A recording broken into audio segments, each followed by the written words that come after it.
Thanks for joining me for another video. This one is a comparison of the UFO to the PhysiX on this year's 2019 USBC Open Championship singles and doubles pattern.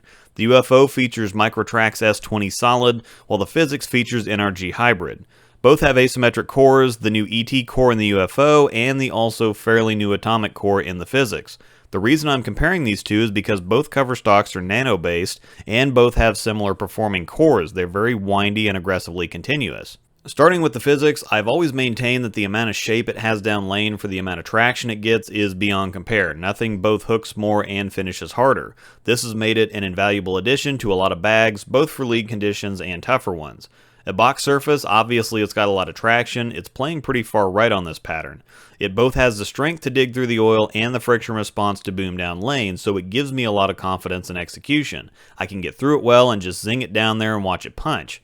This is one of my favorite balls to throw because I really don't have to worry about it hooking or finishing. On this pattern though, as you can see, it's still a really heavy volume. Once I move inside, it can go just a bit long. The simple adjustment's all it takes, but like I said about the Halo in that comparison video, this feels appropriate, it feels normal. 28 plus mils is still a lot of oil, and even though 42 feet isn't crazy long, it's long enough, especially with that kind of volume.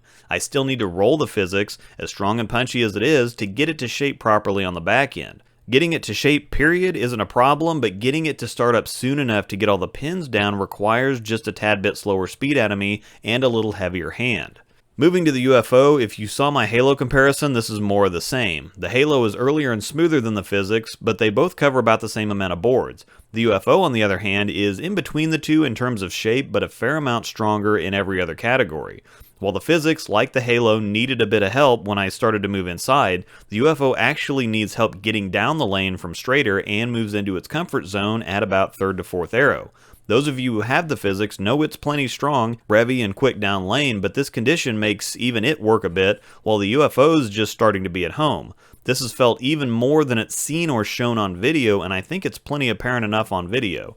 Again, the scope of use for the UFO won't be as high as for a ball like the PhysiX, but like I've remarked in the other videos, I think it's going to end up being usable more often than you'd think, specifically because of the strength of the revving and the back end move. A ball like the Halo didn't see much, if any, lane time for me because it was both too strong and too smooth for how strong it was. The UFO is more than you're going to need most of the time, but it still looked pretty good on the house shots in the regular review, good enough that it's going to get a hard look on everything. One small little twist here. The UFO is what I'd imagine a solid PhysiX would act like. I think it's going to be a bit before we get one of those, so for those who really want to see one or like the idea, I think this is virtually it, so that might perk your ears up. Thanks for watching.